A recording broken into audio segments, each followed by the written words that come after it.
Live. Good evening, everybody. I'm Dan, and this is my co host, Nicole. Hi, everybody. Yes, welcome to the Monday Night Positive Power Hour. And I can tell you that working in retail and working at a cash register line all day, I get to see all the different ways people react to the holidays and to stress and all of those kinds of things. And so I've kind of made it my life's purpose for the next 2 weeks to shed as much humor and laughter and joy as I possibly can, even to those that just insist on being miserable, right? So, hey, there's our first hello. There's Kimberlyn. Nice to see you here, Hi, sweetheart. Kimmy. Yes, it's great that you come on. I'm so appreciative of the support that we do get on Facebook Live. I'm looking forward to more people joining us, and we'll keep working on that, right? So, anyway, we're glad that you're here. And again, as to going back on the holiday spirit, we'll remind everybody that this is our next to last broadcast before Christmas, right? And that we'll be here the Monday after Christmas as well. We're going to talk the next 2 weeks about all of the things that we have to be grateful for and all of the things that are fondest Christmas memories that Oh, we've I like had. that. Yeah. Yeah. So put your thinking caps on now. And for those of you watching on the recording, write them down for yourself because they kind of help to embed those cherished memories that you have, even ones that aren't so positive, right? We all have positive and negative memories of the holidays, right? And we're going to talk about that tonight too, about how we frame everything is really our choice, and we're gonna get into more of that tonight as well. I saw a young lady in the store the other day who was wearing a shirt that said "Choose Happiness." Yeah, Like it. that is awesome, right? I said you're absolutely right. We have the choice on every situation to choose to be happy. Even if it's a rotten situation, we can still choose to be happy, right? I think I Yeah. shared that story about the time I was at a friend's memorial service, right? And there was a picture of her on the mantle that they had, the little table that they had, right? And I've got a young lady sitting next to me, and I turned to her and I said, I would understand if they do, but I would hope that at my memorial service nobody throws rocks at my picture, right? And she started laughing. And she goes, "Oh my God, I'm laughing at a memorial service." Well, Marty, the dearly departed young lady whose picture was on the table, would have been pleased that somebody laughed during her memorial because she was not the kind of person that would be want to be all wrapped up in morbidity, right? So that's my point about, we choose every minute to be happy or sad. And if we can recognize that, if we can remember that, if we can remind ourselves of that, the long period of suffering that we go through in certain experiences can be minimized, right? It's Yeah. like my favorite thing is asking people about how their day is going, and they'll go, "Oh, I'm having a horrible day." And I'll say, "Really? The whole day?" Right? No, not the whole day. And if I'm really being conscious, and that's really what it's about, is being more aware of our thinking and of our feelings and reminding ourselves that our mind doesn't make our decisions for us, our soul does. And we direct our mind as to how to think and how to provide information for us to work with. And that's a subject I'll get into more too as we go along because it's been heavy on my mind the last couple of days. And Mm. it's a good heavy, not a bad heavy. Just about the fact that you know, for most of us, our minds are not very trained, and I'm working on some marketing tools and sayings and things that I'm going to be putting on the website and doing different things. But the real bottom line to mind whispering the whisper way is really about the fact that for most of us, our minds have been untrained since we were born. And our mind has, for most of us, become extremely negative. And can you imagine having a best friend in your life who constantly tells you you're fat, you're ugly, you're stupid, you can't do that? What are you thinking? You can't accomplish that. You're just a loser. And no, I can't ask my boss for a raise. What if he says no, right? And all of that negative stuff that we allow our mind to feed us on a constant basis. Is that the kind of friend you want to have in your life? What would you do with a friend like that, Nicole? I'd kick their butt. Exactly. No. Right? Well, no, but you would quit spending time with them, right? That's correct. It wouldn't be a part of my circle. And yet the thing that was with us closer than anything else in our life is our mind. And we just allow it to beat us up and beat us up and beat us up and destroy other people. And it sounds like Pedro. Oh, tell us more, please. That sounds interesting. We'd love to know more about that. Does he remind you of those very same things? Is that your point? Yeah, I bet it is. Yeah. So, yes. And, and again, it goes back to that thing I talk about so often about the huddled masses live in quiet desperation, right? That's going to be another part of my marketing material. Is his way of affection. Ah, very nice, very nice. His love language, right? It's like that story I think I've shared here a few times, and I'm going to repeat all my stories forever because that's what I do, and it's the fact that we need to be reminded because we forget, right? Yeah. And we get off track before we know it, and hopefully we help bring people back to center, right? Yes. But, I share that every morning I wake up, and when my wife gets up, I give her a hug and a kiss, and I tell her to have fun today. Every day.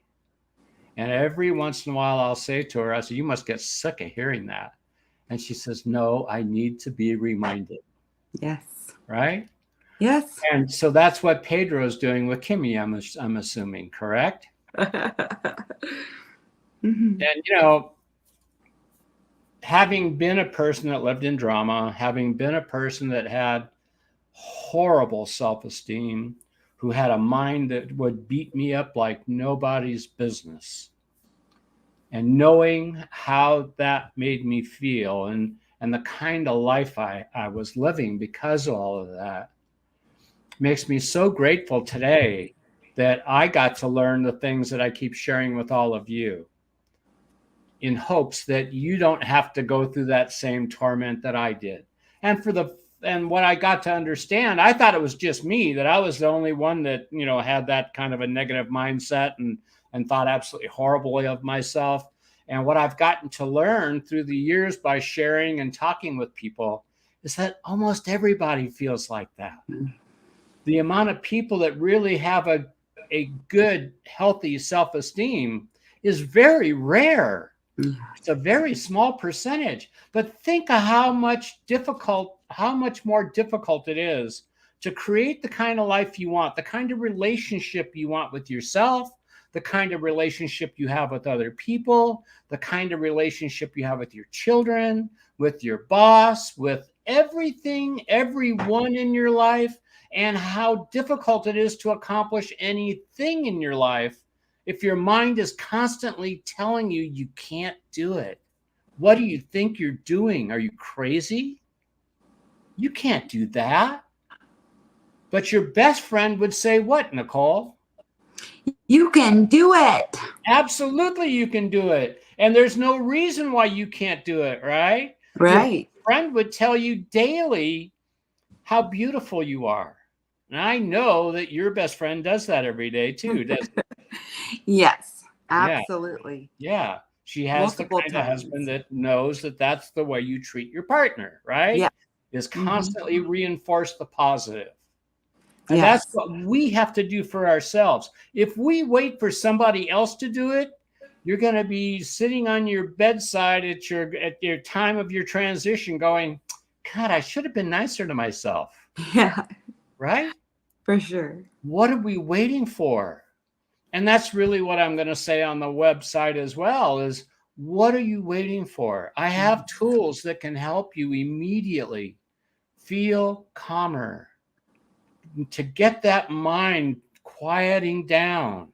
And then with the power hour and other things that we're creating, we're going to have blogs. We're going to have what's the word I'm looking for? Anyway, there's going to be all kinds of things that people can access to be reminded of who they really are. That every single person in this room today that's watching the videos in YouTube. Watching the recordings of the videos will have a way to remind themselves, to get them back on track, to recognize that who they really are is that spark of God. They're God's children. And I cannot believe in a God that would punish me or punish you. I believe in a kind and loving God. Yes. And so I want to be a kind and loving man as much as I can. And I always see that there's room for improvement. But that's okay, because that's what the whole journey of life is about, right? Is making mistakes, recognizing the mistakes and going, okay, I need to adjust this. I need to look at my thinking about that and let me adjust to where I can live my life as a really happy, productive human being, right? So this is Christmas time. For me, it's kind of like it's like a time of renewal, right? We celebrate it as the birth of Christ. Is that one of the meanings of Christmas? As my feeble mind will remind me, it's about the birth, the rebirth, if you will, of our own life. And every year the clock turns at the 12th month, right? And we go into a new year. So these are all wonderful milestones, but to me, it's like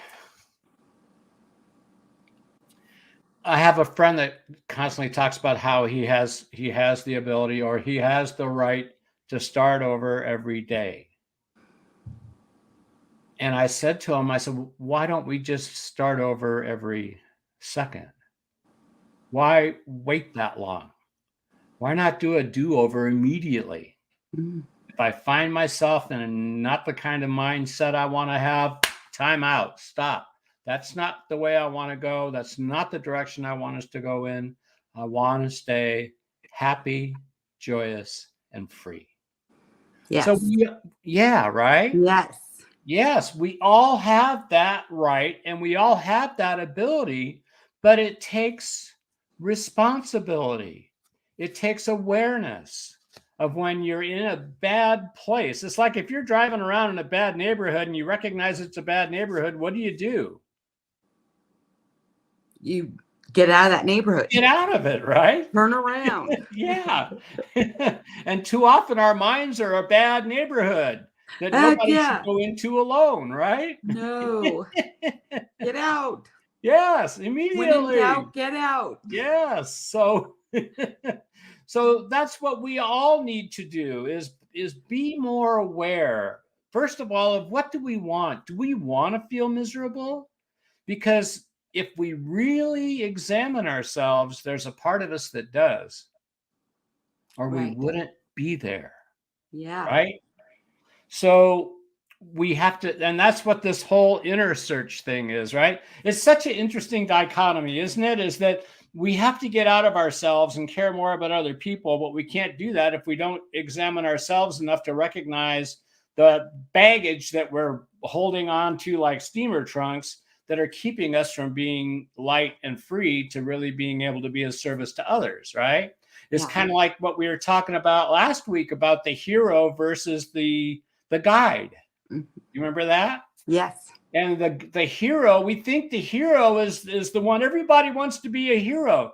No, everybody in the long run really ought to want to be a guide.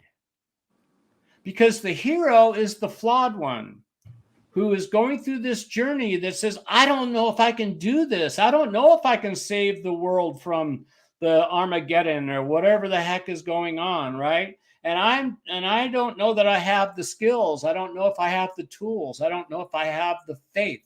I don't know if I have the courage that it takes to accomplish whatever it is we want to do. And so during the journey of all the ups and downs of trying to get to where the hero is trying to get, he slowly starts to gain confidence and experience. And by the help of a guide who has gone through that same journey himself, he gets to see easier and faster how to get to the end result, which is to be victorious, right? Yes. And then guess what he becomes after he does that? A guide. A guide. Exactly right. Right? Yeah. And we've talked about this before, about how we think all of these horrible experiences we've gone through and all the dramas and traumas that go on in our life are just awful and oh my God. And then we get to experience the lesson involved in all of that, the things that we learned about ourselves and maybe other people and other experiences. And we become wiser and stronger and happier and joyous because of that very thing that we were scared to death of and that we knew was going to be the end of our life as we know it. And thank God it was. The end of the life as we knew it, right? Right. Yeah. Yes. So that's the real amazing thing about the journey that we're all on. And there's Melly saying she's sorry she's late. You're never late. You're always right on time, right? Little We're happy girl you're is here. not feeling so good today. So Oh, who's not? Aurora's not. Aurora's not feeling good, even with that No. joyous smile of hers. Oh my God. Oh yeah, she still She has smiles. such a beautiful smile, doesn't she? Yeah. Well, we're still glad you're here, smiling. Melinda. Yes. We were just talking about the fact, since you're late, we'll just recap a little bit that we have 2 weeks of, we have two more programs today and next week before Christmas. And what I am suggesting is that we all spend a little time, both I would love it if you would share some of your recollections on the chat, because again, it helps people that are watching it on the recording, right? What are some of your remembrances of the holiday season that give you joy, or maybe even give you a little pang in the heart? That's okay. It's I mean, I remember going to my was it my father's funeral? It was the viewing, and I think it was the holiday time. I think it was right at Christmas time, if I remember right. But anyway, we came home from the mortuary to my sister's house, and the neighbor next door came home and said, "Hey, my husband's not looking so good. Could you guys come over and check him out for me?" And he was laying on the floor just as dead as a doornail, right? Oh. One of those experiences, right? That's like, oh my God, and my father-in-law, God rest his soul, died on Christmas Day, right? And so, those are the things that happen in life. And I remember in Florida, they have what they call hospice homes. And he was sent to a hospice home from the hospital. And this hospice home was right on a lake. I mean, it's the most serene setting you could ever wish for, right? And we go in to see him in the room, and he turns to us and says, "Oh, just throw me in the duck pond." He was a surgeon, so he had seen plenty of life and death, right? He knew where he was, and what was going on, and he just, But one of the interesting things about it was he was diabetic, juvenile diabetic, right? And when we're in our transition period, the organs start shutting down. So you don't need insulin when you're at that point. But he insisted that they give him insulin anyway because he wouldn't want them to be wrong. So that was a great story. But they lived in a 5-stage retirement community there in Florida. And we walked into the lobby, and the receptionist said, "Oh, how's Dr. Walker doing today?" And we said, "Oh, much better. He passed," right? Because he's Yeah. not in pain anymore, right? Yeah. And she said, "Well, you guys are so wonderful for flying all the way out here and taking care of him." And I said, "Well, why wouldn't we do that? He's our father. I mean, my God, of course you do that, right?" And she said, "Yeah, but you don't know how many people send their parents to places like this and walk away and never see them again." So is that the kind of memory we would want? Of course not, right? Because we're carrying humans Yes. who do the right thing. And so Mhm. while it wasn't a wonderful memory, it was certainly, it is a wonderful memory, right? Because it was about people that we love. And here's Melinda saying there was this one Christmas I remember being at Great Grandma Rita's and Papa Lou's house with Grandma Joanne. I was so sad Mom wasn't there because she had to work. I went outside praying to God, asking him to bring my mom over. And when I looked down, her car was pulling up. It made me so happy. All Oh, I wanted was my mama. How about that, huh? she's trying to make me cry. Aw. Well, and isn't that an example of God's perfect timing, Yeah. right? And for all of the times that we battle with our children, because they have, that's the growing process, right? Is we have to be wrong a lot as parents during those formative years for them to gain their own independence. And then they reach a point in their life where, just like this, the only thing she really wanted at that moment was her mom, Yeah. right? So, all the tough love we have to give, and all the pain you watch them go through, and later in life we get to realize that was such an unselfish act of love, because Yeah. they're upset, they're mad at you for not giving them what they want, right? And that's because you love them enough to do that. It's just like my view of God is that, people say, well, why would God allow a baby to die, or to, have a tragic accident or a horrific plane crash with, people flying into the towers and hundreds of people die? And why would God allow something like that to happen? And my belief is because he loves us enough, just like us as parents love our children enough to allow them the freedom to learn so that they can grow. Because if we make all their decisions for them, half of them will be worse than they'd make on their own, let's face it. And the other half wouldn't be able to grow because they didn't learn it for themselves. They had somebody, it's like if you hand feed them every day and you don't teach them how to fish, or you don't teach them how to use a knife and fork, they're not going to progress very far in life, right?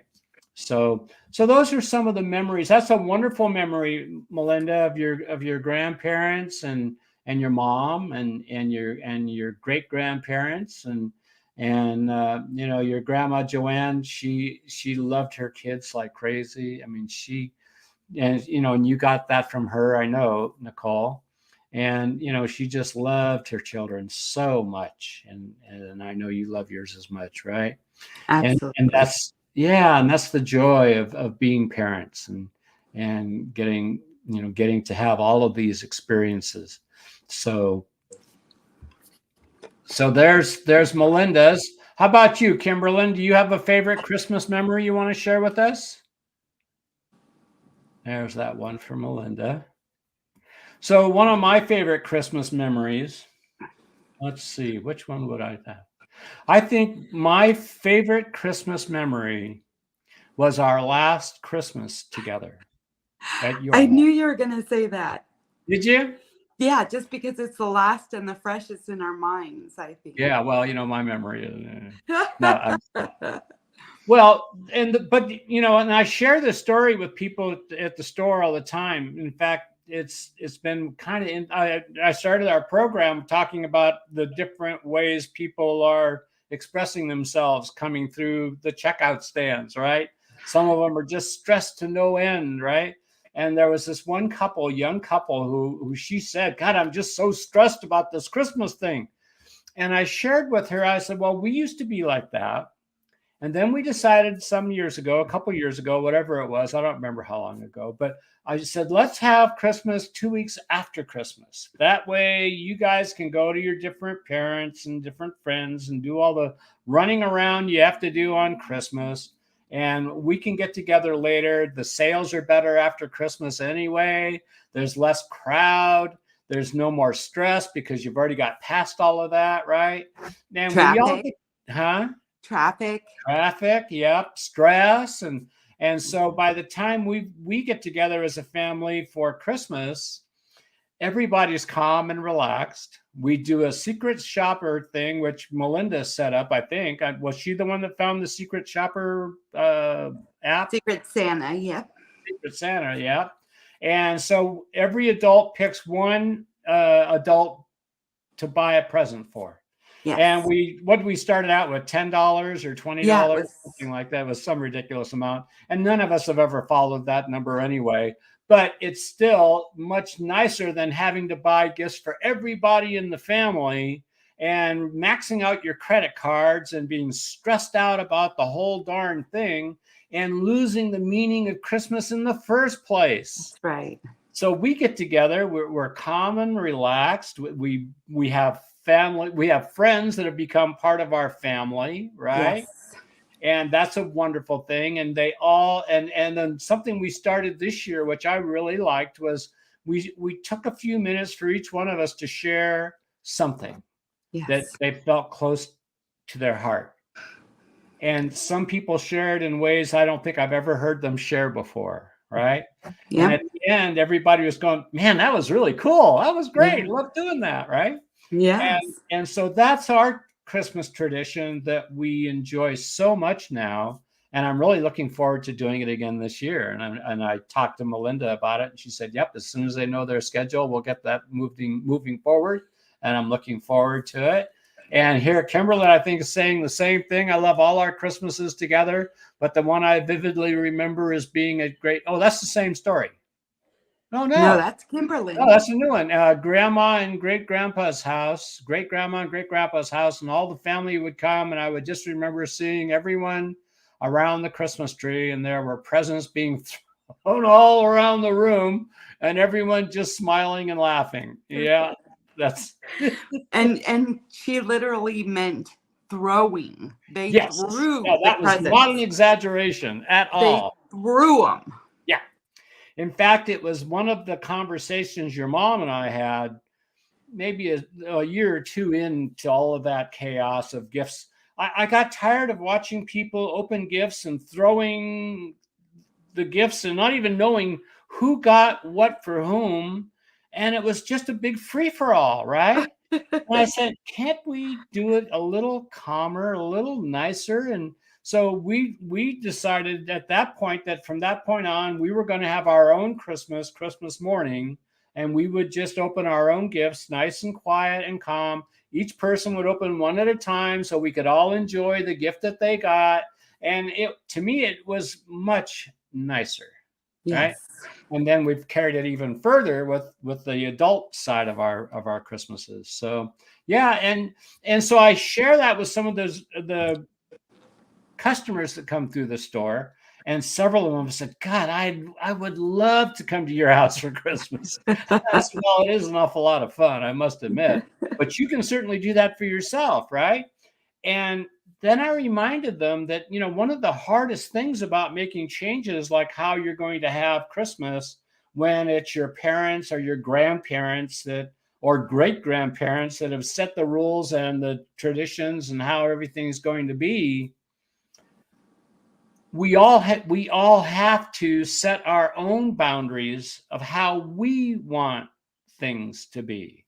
And I remember how much more free I felt when we set up our own Christmas as our own family, the four of us, right? And we would have a calmer Christmas. And then years later, now it's even more calm, even more enjoyable. Better have paid it. Yes, she's right. She says, better have paid attention or you would be decked with a gift. And I don't know how many times gifts probably ended up in the trash bag along with the gift wrapping, right? Because nothing was done with any kind of calmness. Everything was just thrown everywhere, right? But that's the way they all did it. I don't know why. Maybe that's the way their parents did it. I don't know the history there, right? But so those are and this is exactly what I'm talking about, Kimmy, is what are the memories you have of Christmas? And I'll bet you the Christmas you have at your home now with Pedro is much different than the Christmases you had at great grandma's house, right?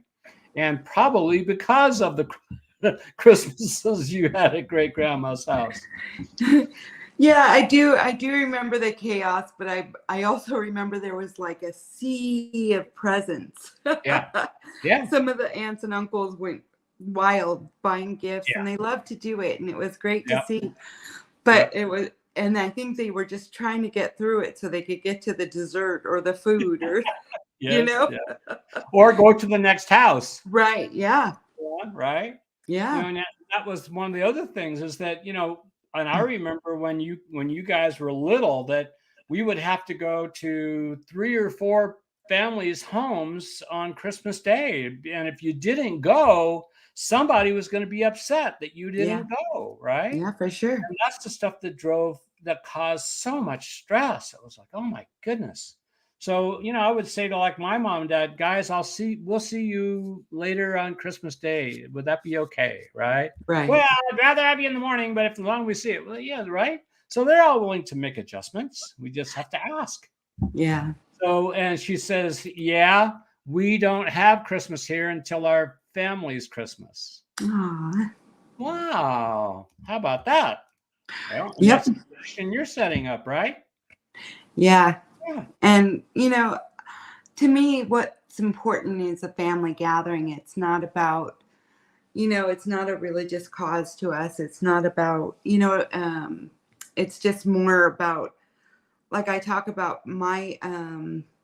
I place value in my relationships, instead of monetary or, anything else, that's not what matters in my life. My relationships matter, and getting the family together because it's Christmas is more about getting the family together, period. Yeah. And so to, break bread and make those family favorites, like, my mother's dessert everybody loves and everybody makes it for potlucks. And, it's just a really memorable time for everybody. And, some of their favorite dishes that I cook, those types of things. Which dessert did she make that you loved the most? No, she has her signature dessert, which is the cream cheese coffee cake. And everybody makes it and everybody brings it for potlucks and everybody loves it. So we've just carried it on. And look at this. Yeah. Melly talking about being so grateful to have both of her kids to share it with. That's right. Yeah. Well, Luke and Melinda are such a success story. I'm just so proud of both of them for the journey they've been on and where they are in their lives now. It's just a wonderful thing to see. And it's another example that if you don't give up, nice things can happen, right? Yeah. And Aurora is a miracle baby. And she really is, right? In many ways, right? Yes, absolutely, right? Yeah. And it's going to be interesting to see what 2023 brings. Yeah. We started our broadcast tonight talking about how Christmas is kind of, it's got a lot of different meanings to different people. And you talked about how your relationships are so important, right? And I've gotten to witness that with all of the friends and new family that you've brought into your life. And some come and some go, and that's the way life is. And we just learn to enjoy them for the time they're with us, right? Yeah. And when we can do that, our relationships are much deeper and more meaningful for everybody. And especially, I just saw a post on Facebook tonight from a friend of mine talking about how when we learn to live in love, true love and compassion. Oh, it was from the Dalai Lama. In fact, I shared it on Facebook, so you'll see it later.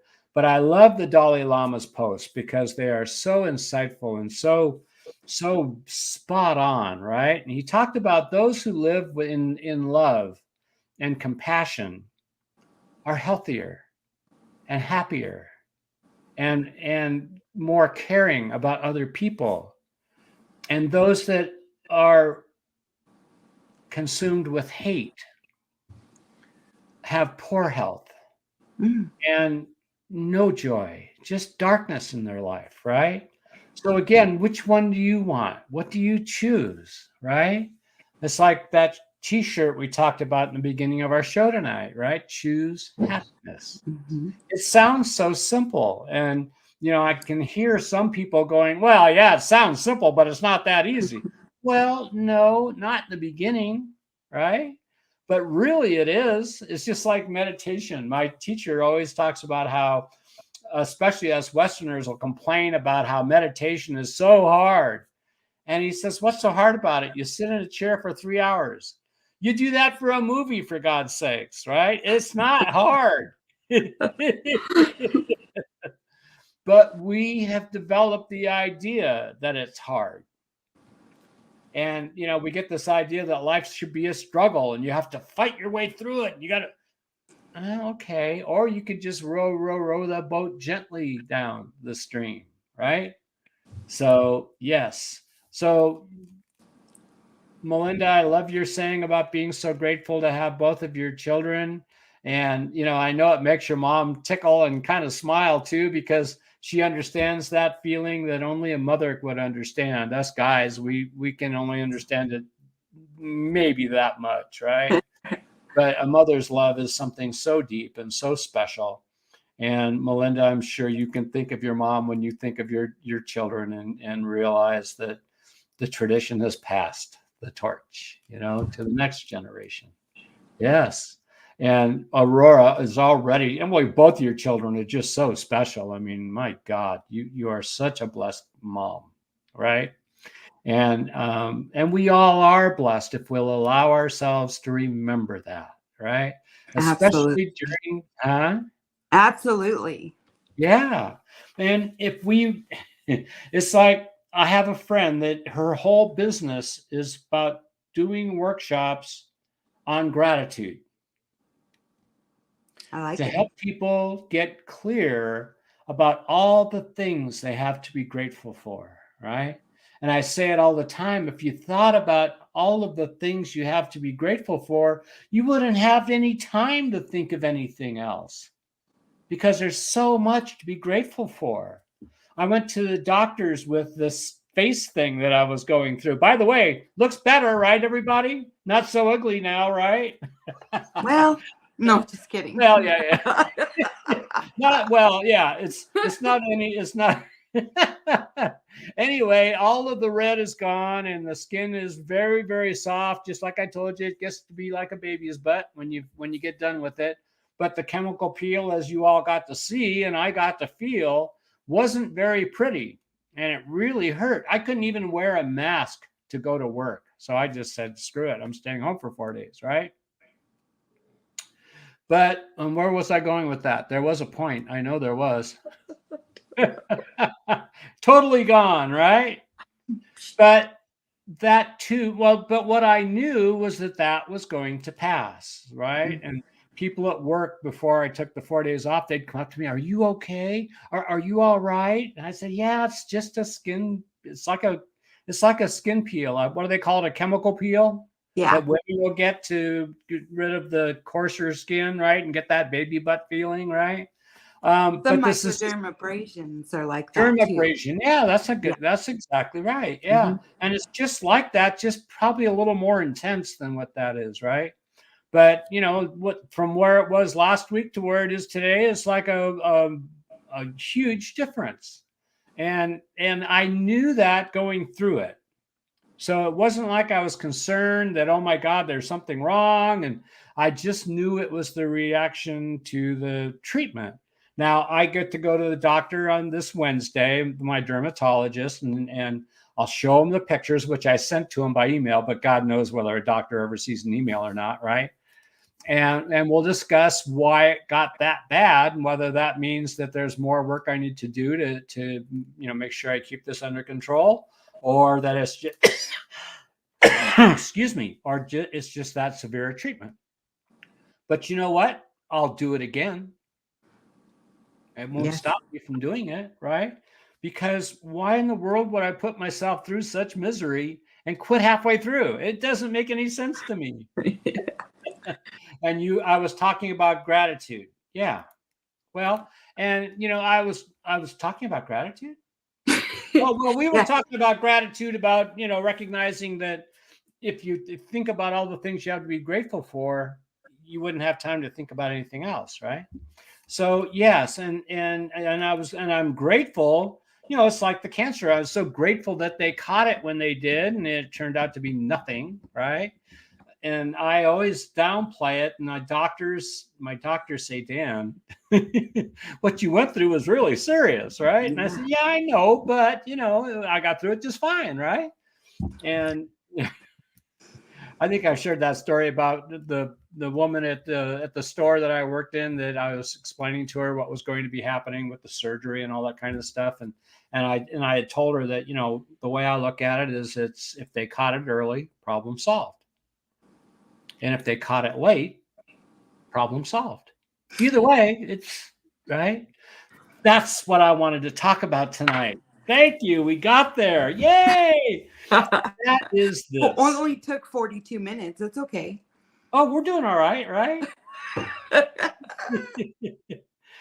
It's the fact of the matter is that we have, and I talk about this all the time, the illusion of control, right? And I shared the stories about, my cancer journey and stuff like that, not because I want any pity. God knows I don't need it and I don't want it. But what I want to do is maybe help people who are going to go through those kinds of things find a better way to walk through it than that dark, lonely, huddled masses living in quiet desperation kind of a feel, right? Yeah. And the fact that I know for an absolute fact that I have no control over what happens even in my body, right? I like to joke with people and say, look, I know for a fact, because I've experienced it, that no bad germ wants to live in this body. Here we go. Yeah, right? But the fact of the matter is, I knew I had no control over the outcome of that cancer. It was going to, whatever God's will was for me was going to happen. And I can't tell you how many stories I've heard of people that were going to fight their cancer and they were going to beat it. And by God, they were going to beat it. And most of them don't, right? So they spend all of their money and all of their time, the precious time that they could be spending enjoying the relationships like Nicole talked about, of enjoying nature, maybe even just going outside, right? Because they're so focused on the fight, which is discord.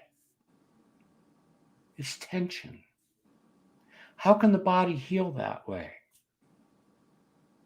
It's why we meditate, is to calm our mind down, to get back to that center of peace. When you're in a state of peace, you can make decisions so much easier. You can make the right choice for yourself.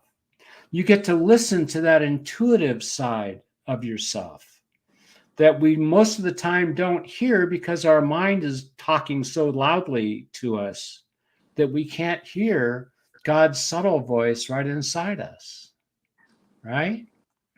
So that's what I want to wish for all of you, whether you're on a recording or whether you're with us live tonight, is to make this Christmas holiday the best Christmas holiday you've ever had by choosing to give more love, more compassion, have more understanding for those that are in a bad place, because we don't know what their journey is. We don't know what they're going through, but we take it personal. At least I know I do from time to time, right? And so this holiday season, I resolve to be more kind and loving and gracious than ever before. And I know that I'm going to have an amazing holiday because of making that resolution for myself. That I'm going to choose to be the best version of myself that I've ever been on any Christmas holiday in the past. And I'm really excited. And see, that's the thing that happens when you get to thinking positive and really focusing on how you want to make your life be, you get to experience it. And then it's like trying to outgive God, right? You can't outgive God, but it sure is fun trying. So I can't be more gracious than God. I can't be more loving than God. I can't be more kind and generous than God, but I can certainly try. Yes. So for this holiday season, I hope each and every one of you take the time to self-reflect, to go inside and say, okay, God, do with me as you will. But what I would like to do is be the best example of you that I can be. All right. And see how awesome your holiday will be. I may have told you the story before, but if I did, oh well, you'll hear it again. But we had a friend that used to say he hated the holidays. And he would say it every time I saw him. I hate the goddamn holidays. And I said, do yourself a favor. You can do it for me if you want, but do it for yourself. Just simply say, I love the holidays. Instead of saying I hate it, just make a simple little shift and say, I love the holidays. So he did. And he did it mockingly in the beginning, right? It was, oh, I love the holidays. Right? And right near Christmas, he said, you know what? I have to admit, I'm really loving the holidays. Right? So that's, we all try to control everything. We're all control freaks. Let's face it. We'd all be much happier if all of you would just do things the right way, the way I know you ought to do it. If you just do that, my life would be so much easier, right? And of course, that never works, right? But we'll find something else to yeah, complain about, right? yeah, exactly. And when you work in retail, you get to see everybody's attitudes and everybody's thoughts and their stresses and all that kind of stuff.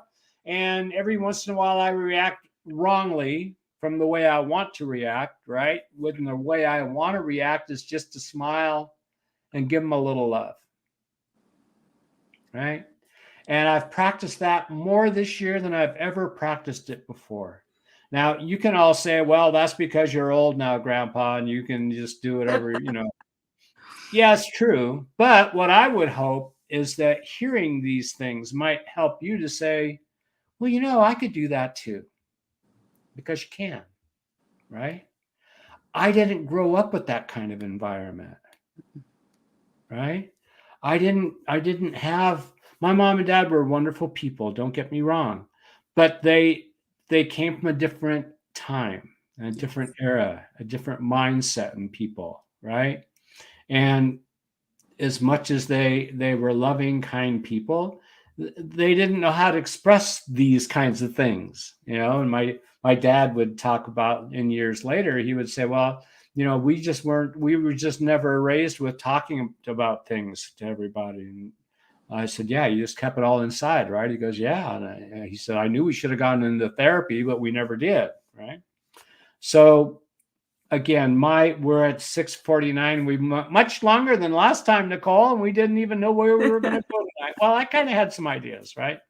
But so this is going to be, let's make the resolution, every single one of us, whether you're watching it live or on recording, that we are going to make this the most joyous, happy, and free and loving Christmas holiday we've ever experienced.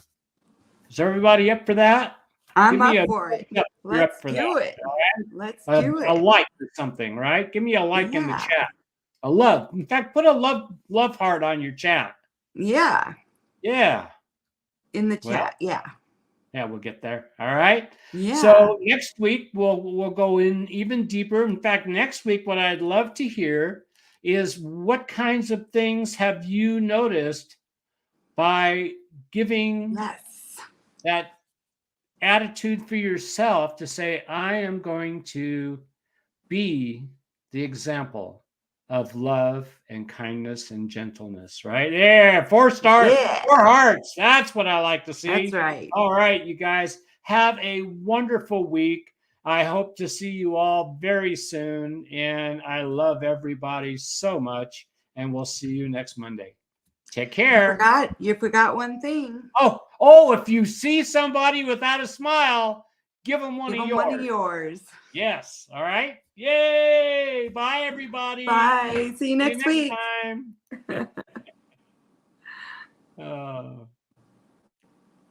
Not yet.